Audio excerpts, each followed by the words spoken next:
Well, folks, we getting a little bit of a late start here.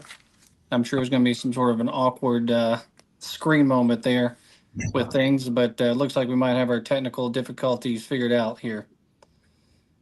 So tonight we got Marty Morgan on, and if you don't know much about him, which I'm sure you do if you're tuning into this channel, um, he's an author, historian, educator, listed as an actor as well, video game consultant, and at one point in time was a park ranger as well. So, Marty, welcome to the channel.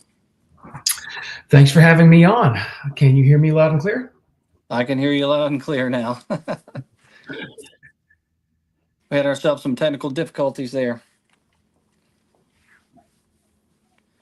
So, we'll get right into it.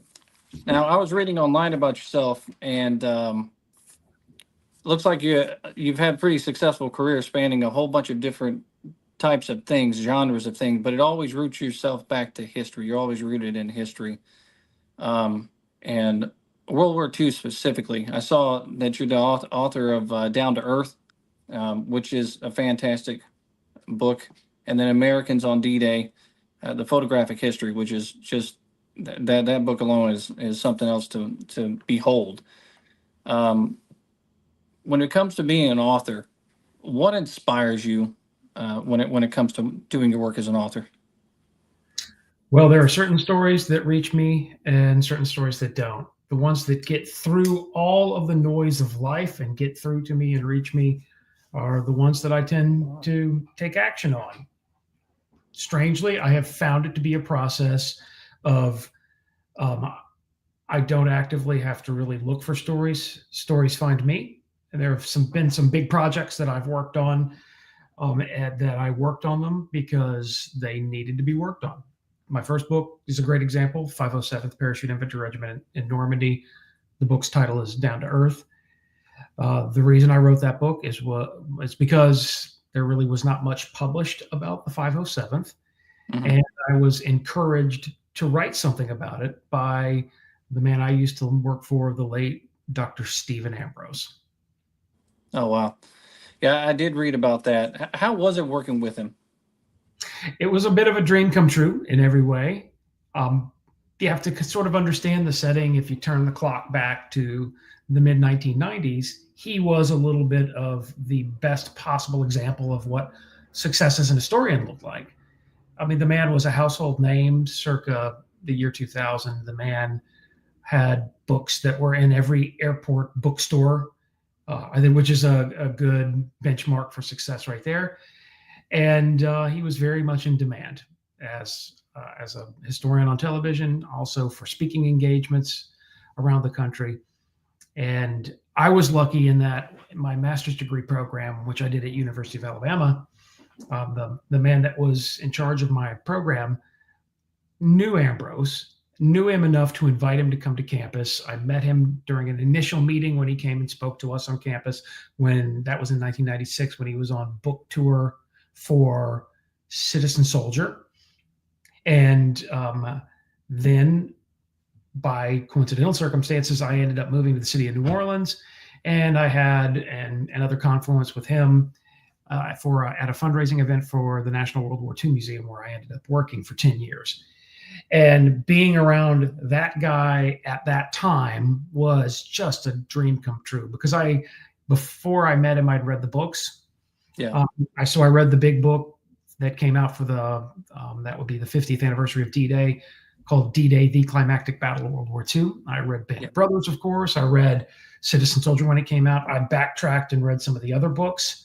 And I was really well familiar with his repertoire of written work. And then I had a chance to meet him. And then I had a chance to work at the museum and work around him. And I still technically do, because I continue to work for a company called Stephen Ambrose Historical Tours. And we are the continuation of a company that he started back in the late 1980s to lead historical tours for the purposes of educating the public about the history that he was writing about. And so when I got to work with him, to circle back to answer your question, it was a bit of a dream come true. Yeah. Yeah. And one thing that stood out just a minute ago, you talked about him being in high demand. I see that you seem to be pretty much in high demand yourself because of all the things that you've done and accomplished. What is the schedule for a person like yourself? What does it look like on a regular basis? It's pretty hectic. Today is a great example of that because today I started the day having a pretty firm grasp on what my life looked like for the next 30 days. By the end of the day, things have changed with an unexpected New York trip and an unexpected Los Angeles trip just for television.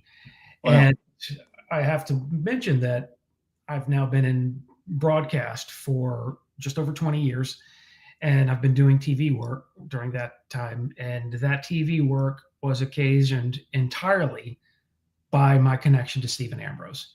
Okay. So there was an old History Channel show back in the day called Modern Marvels. Yes. And Modern Marvels called the office when I was working for him, looking for him to come on the show to talk about. The episode was called Military Movers. They wanted him to talk about the Higgins boat, the LCVP. They wanted him to talk about the C-47. And at that point, the demands on his schedule were such that he just couldn't do everything. In fact, he couldn't do most of what people reached out about. And I took a call from a producer from that show, passed it on to him, and he's like, I can't do it. Why don't you just do it? You can talk about these things. I had never sat down for a television interview before, so I was very nervous about it.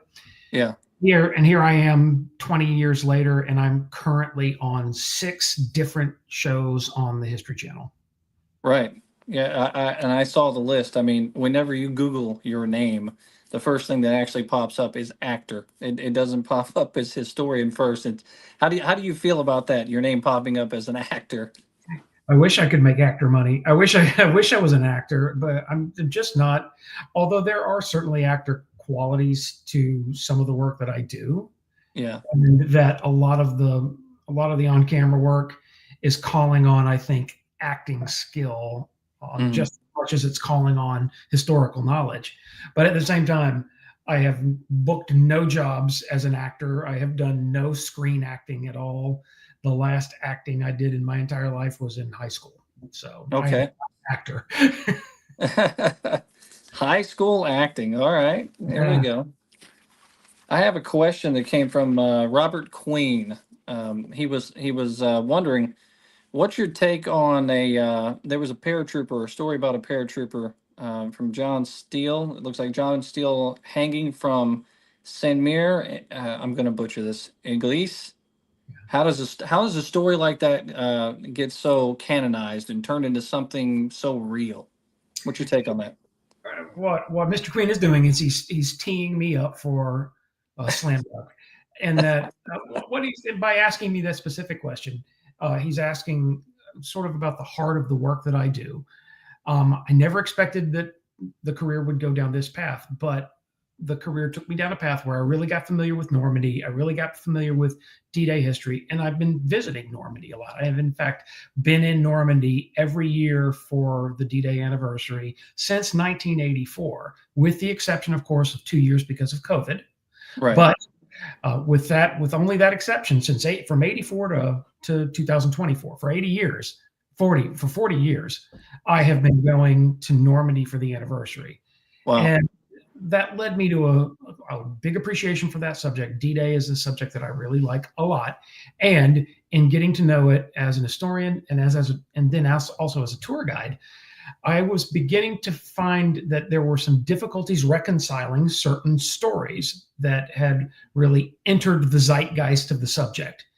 Yeah. And the one that's the biggest is the one that Robert Queen's asked about, which is about John Steele and the 1959 book, The Longest Day by Cornelius Ryan. And then in the 1962 motion picture, there are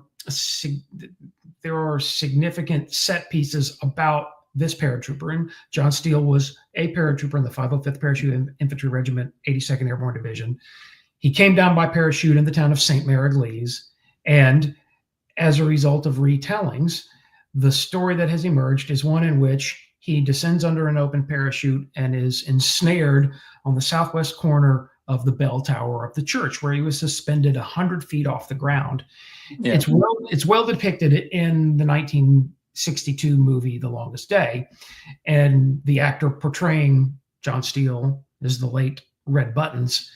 And a vignette of that movie, a vignette that's situated right in the middle of the movie at a high point in the development of the drama and the suspense, and a character who is presented in this very dramatic sequence in the film. And that presentation was so memorable that it entered the culture of the way that we commemorate and memorialize D-Day, to the extent that to this very day, and the bell tower where these films were shot, or where these scenes for the film were shot, there is a mannequin that is suspended from a parachute on the bell tower, commemorating a moment. And the main point that I make about the moment that's being commemorated by this mannequin is that the mannequin is commemorating a motion picture, not commemorating what actually happened there on Tuesday, June 6, 1944. And there are about 1,000 reasons why this came to be something that the majority of people accept as endless truth, when in actuality it is something that didn't happen. Right. And the story of the way that people have come to accept it as truth, I think, is probably even more interesting than the story of what actually happened there. In fact, I know it to be more interesting. The way it's depicted in the movie The Longest Day is vastly more interesting than what actually happened that night, because what actually happened that night is something that's much more real, much more gritty, and a little frightening. It's not depicted it didn't happen in the ways that it was depicted in the film. And this isn't just like an historian who, on a minor basis, is nitpicking at a couple of details about a screen presentation of a moment in history. The screen presentation fundamentally distorts what actually happened. And that screen presentation has become so popularized, it has become so towering within the body of knowledge of D-Day, that simply to point out a couple of truths about it it attracts a lot of negative attention. Because I didn't start myth busting that story because I wanted everyone to like me, because people certainly do not like it when you question anything about these treasured moments in film history. Right. I published an article last year that was the culmination of about 15 years worth of work about machine guns on Omaha Beach. And in it, I challenged a couple of ideas that have become popularized by the depiction of combat on Omaha Beach by the motion picture Saving Private Ryan. Right. And people did not welcome any questioning of that depiction. And I get it. These film depictions are emotional for people. And when you scrutinize them, or when you express skepticism about them, people feel an emotional reaction, and I get that. But the reason Robert Queen has asked the question is because he knows that this is something that I'm very interested in, and that I spent a great deal of time on. I didn't tackle this subject because I wanted to label it as mythology and stand around pointing out to people that it didn't actually happen. I took on the story and began researching it because as an historian and as a tour guide taking people to St. Mary Glees every year, I had to piece together a coherent story to tell everybody. And the more I looked into the story, the more I found that the story could not be reconciled with anything. None of the original subject matter reconciles with the movie depiction. The movie depiction does not even reconcile with what John Steele himself had to say about it. Oh, wow. The movie depiction was created by filmmakers who Right. wanted to tell a great story, and they told a great story, maybe a little too good, so good that to this very day, people are reluctant to turn loose of that story and accept the reality of what actually happened. It's pretty amazing. Yeah, I mean, and you see it in all kinds of historical depictions. For example, one of my favorite movies, but yet probably one of the least accurate, is the film Gettysburg. Yeah. Not a lot of factuality going on there. And, I'm so happy that you brought that up, because a lot of my work about subjects like St. Mary Glees, a lot of the myth busting work that I have done about D-Day relating to things like machine guns in Omaha Beach was inspired by Carol Reardon's book about Gettysburg. Oh, okay. And because I read that book, the work that she was doing about Gettysburg is exactly like the work that I do about D-Day. And that is, you have to conduct a survey of all the existing source material. You take a story, a popularized story, you trace it back to source code, you trace it back to the retelling of origin. And oftentimes the process of tracing it back to where the story started leads you to a dead end that forces you to confront the fact that, well, it didn't happen. And in Reardon's book, that is definitely what is being interrogated about the Battle of Gettysburg. And I do work that's similar to that, only about D-Day. Yeah. So Ghost of Sickle's Legs asks how is Omaha Beach, how do the casualties get so high? Wow, great question. And a question I spend a great deal of time dealing with when I lead these tours. The casualties end up being astonishingly high on Omaha Beach, to the point of it being a broad departure from the other beaches. And it's because I think the primary failure is the result of sending the invasion in during poor weather. And the poor weather, it has a rippling effect. The rippling effect is felt through a little bit of everything, all the way down to, and I think critically and climactically, it affects the way that these specially modified Sherman tanks can experience the day. They employed the duplex drive Sherman tank. That's a Sherman tank that's capable of swimming in the water. There were 2 battalions, 741st and 743rd Tank Battalions, landing on Omaha Beach, and the 5 to 6 foot seas that were present that morning, they caused swamping of most of the duplex drive Shermans that were supposed to land and provide armor support during the first wave for the 9 infantry companies that constituted the first wave of the assault. With the result that these infantry companies land against moderate German defenses that are well laid out with overlapping fields of automatic weapons fire and mortars, and they land with no tank support. The result of landing with no tank support is they take very high casualties. The high casualties on Omaha Beach, and we to this day sort of argue a little bit about how many men were killed on Omaha Beach. I think it's close to 1,000. It's between 800 and 1,000 men killed, which is an absolutely sobering, tragic loss of human life that represents the highest loss of human life on the beaches, on the invasion beaches on D-Day.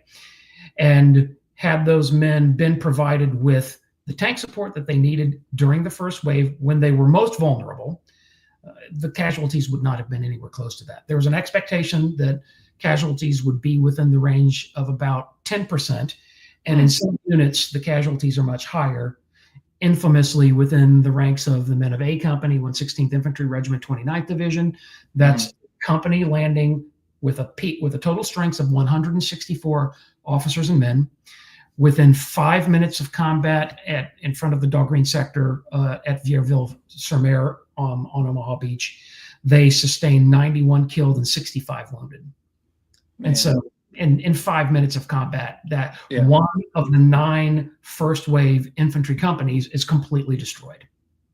That's amazing. Yeah, it really is, and it's the product of everything that could go wrong went wrong, and I think the primary factor is the weather that made the conditions such that the duplex drive Sherman tanks could not land with the first wave and support the infantry.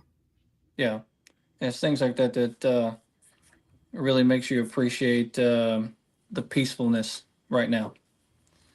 Yeah.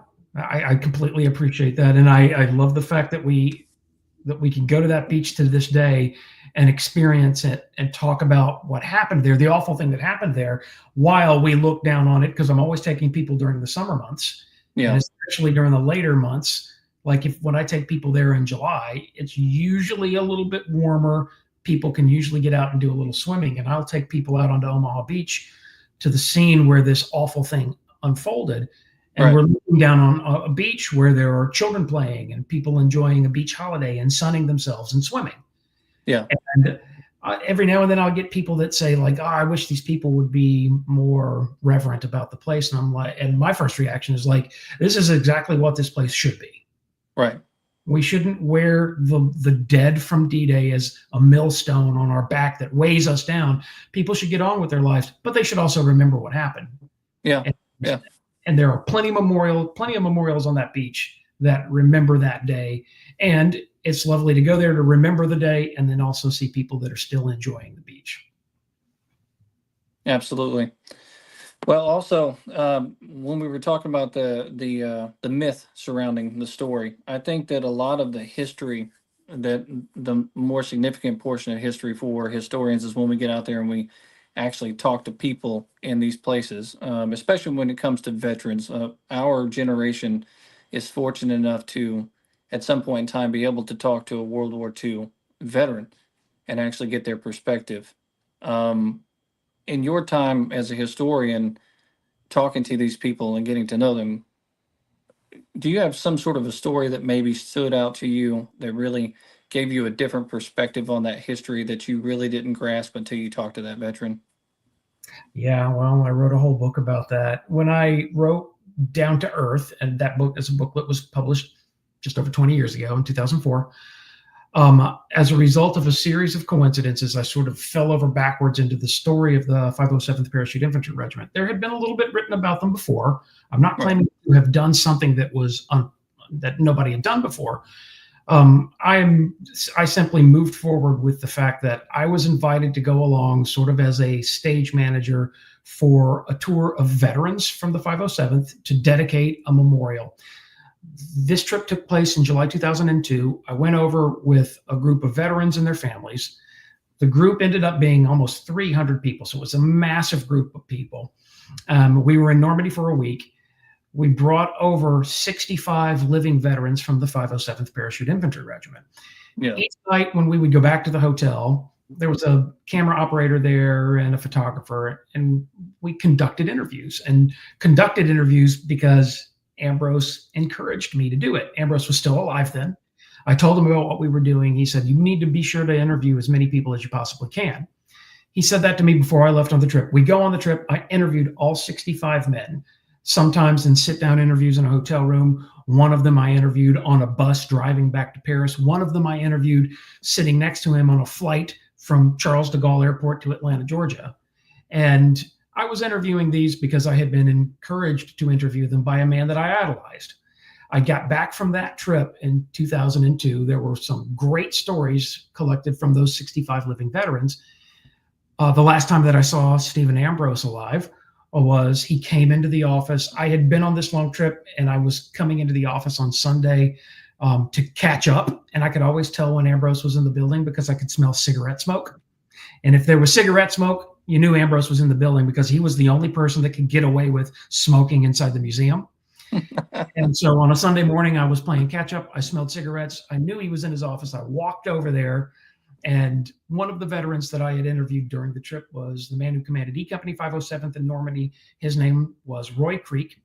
And Roy Creek had known Ambrose and told me to tell Dr. Ambrose I said hello. So I walked around to Ambrose's office, peeked my head in and said, "Hey, I just wanted to let you know I just got back from France and Roy Creek wanted me to tell you that he said hi." And he said, "Well, where did you encounter Roy Creek?" And I was like, "Well, he was with the group that went over to dedicate the memorial." And he was like, and then he started to just kind of go off on 507th and talk about how they weren't really well covered in 82nd Airborne Division histories because they only belonged to the division for the Normandy operation.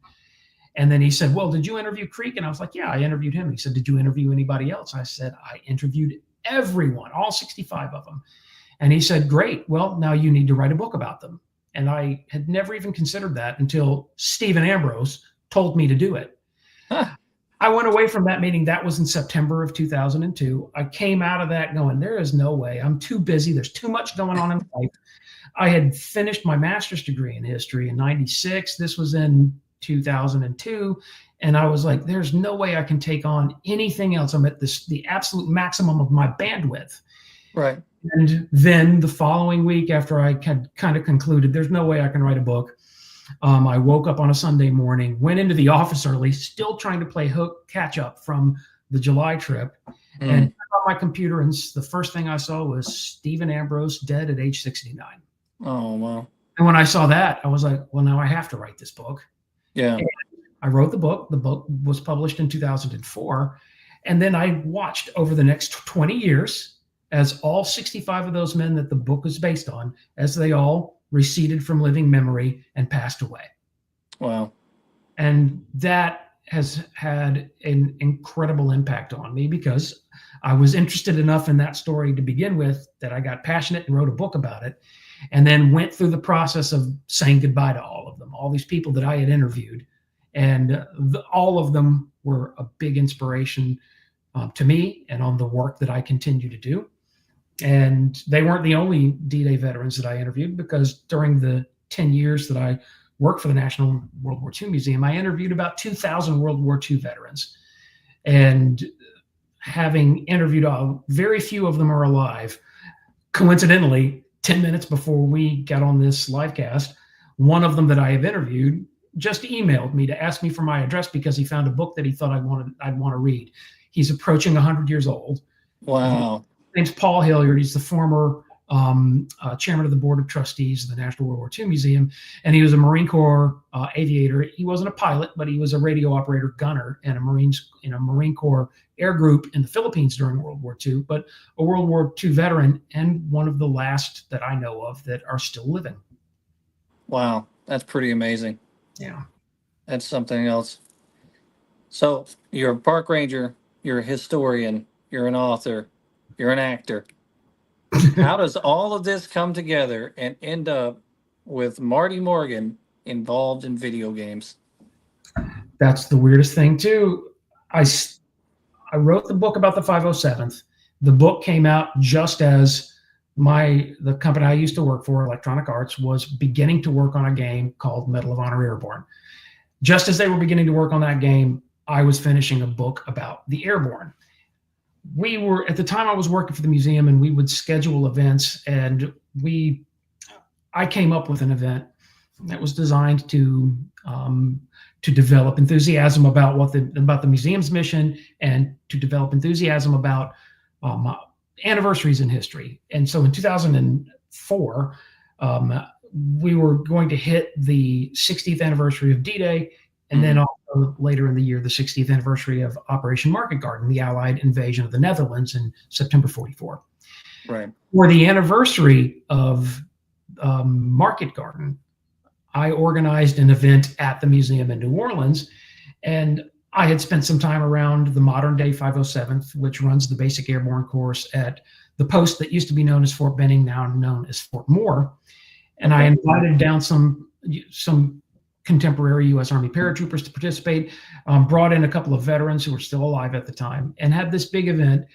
One of the producers for the game that would eventually become Medal of Honor Airborne saw an advertisement for the event, reached out to me, and began a dialogue that eventually resulted in me becoming a technical advisor on the development of that game, starting my career in video game consulting that would take me through Electronic Arts and the Medal of Honor franchise, that would then follow me to Activision and the Call of Duty franchise. That's amazing. And it's extremely important, especially if you go back and play those older games from the early 2000s. That storyline is what captivates you as you're going through. I remember playing that game as a younger guy, and going through those different levels and progressing through and having that storyline come to you. It's like you're having a history lesson while you're actually playing video games. It's really unique. I'm so glad to hear you say that, because that is exactly what we were going for. The really cool thing about working on Medal of Honor Airborne was that it brought me into the full contemplation of something that is still very much with me today, and something that is a part of my daily life now, and part of the work I do in television, as recently as just 2 hours ago, by the way. And that is that I frequently get placed in a collaborative environment with creative people. And what we're attempting to do is to come up with something historical that's also engaging. Yeah. And that collaborative relationship, it sometimes works and it sometimes doesn't work. Mm-hmm. And I felt like it worked quite well in Medal of Honor Airborne when I worked on that game. And the way that you have to sort of overextend stories, and the way that you have to work with the creative types and the technical types to feed them the information that they need to take that creativity and direct it into a video game. Right. That was a very useful experience for me to have under my belt that continues to reward me to this day. Now, video games then, 20 years ago, it's hard to believe, but Medal of Honor Airborne was 20 years ago, more than 20 years ago, in fact. Video games were a lot different then. Right. I can almost hear the howling that will come from statements like this about, we tried to create a game that was historically accurate and engaging, because more recent experience with consulting on video games, particularly for Activision and Call of Duty, led to the creation of games that did not follow an historical authenticity as closely as I wish they could have. And that led to kind of a little bit of backlash from people that want more historical authenticity out of these games. And what I took out of that was that it impressed me that there's still a community of people out there that value games that achieve a level of historical authenticity, because not all of them do. Right. But there are still people that want the historical authenticity first and foremost, and it becomes a balance. You have to keep it in balance. You have to keep playability in balance with authenticity. And some games do it well, some games don't. I've worked on a little bit of both, actually. Yeah. Well, it's pretty amazing work for sure. Yeah. So, in order to get into that collaborative environment, you have to have some sort of inspiration, and obviously, history has a lot of stories that inspires people, but also people inspire people. And I'm inspired by a lot of historians. I'm inspired by authors, and even some creators that are out there have inspired me to kind of do what I'm doing right now, and trying to put together, something that's useful for people to see. Today, who or what inspires Marty Morgan? Well, you had a conversation recently with somebody who I find very inspiring and that I admire a great deal, Gary Edelman. And I was so happy to sit through the conversation you had with him, because he does work that I deeply esteem. And I draw a great deal of inspiration from watching him work and watching the way that it doesn't seem to exhaust him. It seems to, with each passing year, he stays with the story and persistently continues to develop the story, and has spread it and has turned his enthusiasm into something that I think is very productive. And that's the work that he's doing with the Civil War Trust is completely productive. And I think that too, because the Civil War Trust purchased a piece of property that many people might not even be familiar with, and many people might just drive right by it and pay no attention to it, but it means a lot to me. And that is, I had 4 Confederate ancestors who fought in the Civil War. 3 of them did not survive the war. The one who survived the Civil War, he was in an engagement on March 30th, 1865 at a place called White Oak Road, just to the west of Petersburg. And the Civil War Trust purchased an area where there are still some existing trenches from where his unit pulled back and prepared defensive positions along White Oak Road, only to be pushed back from there to this place called Five Forks. And that's where he was wounded. He received the wounds that almost killed him, but didn't kill him. And I can't help but recognize the positive that the positive work that the Civil War Trust does in preserving a battlefield, that if it weren't for them, I don't think anything would have been done to protect those trenches. And they were protected. It means something to me because I had an ancestor that struggled there, and then struggled at a National Park Service unit just a few miles away at Five Forks. And I'm impressed by anyone who becomes a force of nature the way that he is and can get positive things done. I would love to be I would love to turn into that one of these days. I was also very inspired to have worked with and been around Stephen Ambrose at a time in his life where his stardom was soaring and he was very much in demand and he had plenty of money. And I watched that man give more money away than he seemed to be making. And I watched an historian achieving what seems to me to have been the best possible example of positive achievement. And then I also watched a very tragic downfall because I was working for him when, during the last year of his life, Stephen Ambrose was accused of plagiarism and suffered because of that. And his reputation was tarnished because of this accusation that I don't think was entirely fair. And that functioned as even the way that he managed that was done with grace that I found inspiring. Right. Because if truth be told, the problems that created this plagiarism accusation were entirely created by someone that he had working with him, who was his son, who is no longer alive, named Hugh Ambrose. And it was because of some shortcuts that were taken, not by Stephen Ambrose, but by his son, under the circumstances of being rushed to get manuscripts in under tight delivery deadlines, that some shortcuts were taken that would eventually lead to this plagiarism accusation. And I watched that man, he was already diagnosed with lung cancer and he was already a very sick man. And I watched and it wasn't the cancer that was killing him. It was the plagiarism accusation that was killing him. And never once did he try to throw anyone under the bus. And never once did he go, no, you got to understand, this isn't my fault because I turned over manuscript review stuff and footnotes and endnotes to my son. He never did that. And I found that to be inspiring. In addition to the very positive work that he did during his lifetime in popularizing World War II history in a way that it just had not yet been popularized. Yeah. And that's a very good inside look, really, at all that information there. It's something else. I mean, it's a different generation of person too, to be able to not be the person to throw other people under the bus or blame someone else or something like that. That's a really strong individual, especially if you're going through something like cancer. So JD from History Underground has a question here. He says, did you ever get any feedback from the veterans concerning what their thoughts were on the video games?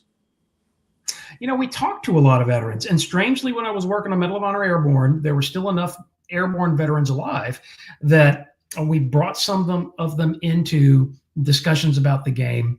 And it was a great cautionary tale to me because when they interacted with the creatives that worked for the studio, I found that their interactions weren't smooth. They weren't seamless. And it was this is not to blame the people working in video games or popular entertainment, nor is this to blame the veterans themselves. But what it did was it illustrated to me something that I kind of live with as a daily nightmare now today, and that is that the world is mostly populated by people who are not history types. And I have to scold myself every day to remember not everybody cares. And it's not wrong. It's not wrong that they don't care. What we should do instead is to try to convert them the way that the Christian missionaries of old were trying to convert people to Christianity. We need to try to be diplomats of the historical subject matter and convert them into history enthusiasts, because I think most people end up becoming that, especially the older they get in life.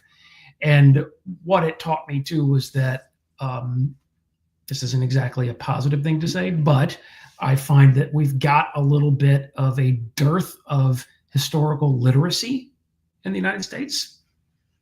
Okay. There it is. I said it out loud that there needs to be a greater level of historical literacy. And I think also that a greater level of historical literacy would lead to a greater amount of success in bringing game developers into a conversation with veterans. Because I didn't experience a great deal of luck bringing the two together, because I found that they just couldn't communicate with one another through the generational wall. Yeah. So it's a generational gap, and it's also a gap between people who aren't really historically minded, trying to talk to people. Why? Because of an historical background. Yeah. And the veterans that were still alive back in 2004 when Medal of Honor Airborne came out, those veterans were not entirely full of compliments about the game. And I think something that they just really didn't get, and the feedback I got directly from them was, why is it that these people are making a game out of the worst day of my life? Yeah. That was a comment that I got at one point. And that's a statement that still sort of haunts me a little bit to this day. And it's also something I think we all have to live with. The rise of the first person shooter video game is something that a lot of people criticize. And I now, 20 years later, I'm here to tell you that I am seeing a younger generation of enthusiasts who were created entirely by first person shooter video games. And Okay. that enthusiasm for the fun of the gameplay environment has then turned into an enthusiasm for history. And so I often use this illustration of when you walk into a bookstore, Yeah. there's a kids section, and then there's several adult sections where they have like Right. a history section that's for adults, not for kids. And we Right. present information to generations in different ways. And so Right. a point that I found myself in rebuttal trying to make to a couple of veterans who were not entirely quick to embrace the video game was like, hey, think of it like this. Think of it as this is a way that a younger generation is engaging with historical subject matter, and embrace it and love it if you can.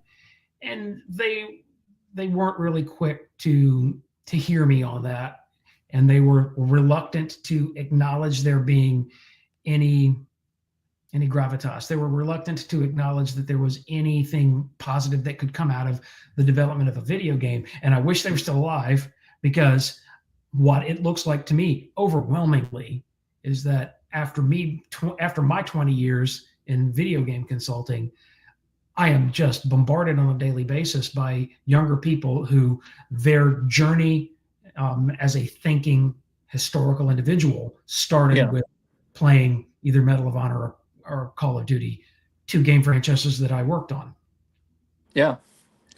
Yeah, I know it's definitely influenced a lot of people for sure. And I know even going further back, the older generation of game players playing video games on the PC when they were playing the Civil War video games, getting the full maps and moving the troops around. It's definitely influenced a lot of people for sure. I don't want to take up too much of your time, and I know you're probably going to have to get up early tomorrow, just like a few of the audience members here. But I have one last question for you. This one's from myself, and I think about this all the time when I'm out there on the battlefields and try to learn about history and absorb as much as I can. With life being so short and so fleeting, why do you think history is so important to us, the living, when we likely will not know what our own history is in the future? Wow. I have seen ways that stories disappear and disintegrate. In so many cases, I've already mentioned to you the way that I had a great deal of interaction with 65 veterans from the 507th 20 plus years ago. And then in the years that followed, I watched them just go away. I've also, because of my work in the entertainment industry, I've seen the ways that some projects succeed and reach a lot of people, and some just don't. And what that has done has taught me that it's a shotgun blast, that you have to hit the world with absolutely everything possible, not knowing what project is going to have the magic aura that will give it longevity and memory. Stephen Ambrose wrote a book called Band of Brothers that was eventually turned into a popular HBO miniseries from 25 years ago. And when he wrote that book, there's that book, of course, follows the 506 Parachute Infantry Regiment in the European theater from 44 through the end of the conflict. And when he wrote that book, I don't believe he could have imagined where that book would lead. And it's sort of sad that Ambrose died on October 12th, 2002, because I think he would really be inspired to see where it is today. And that is that today, 25 years later, after the HBO miniseries, there is still so much enthusiasm that people are going to the sites where Men of Easy Company fought, that there are competing tour companies who will take you to those sites. And there's so much demand that my summer months are completely booked up even now. And the summer months for a lot of other guides, a lot of working guides who they pay their bills by leading tours about the HBO miniseries Band of Brothers that was based on the Stephen Ambrose book.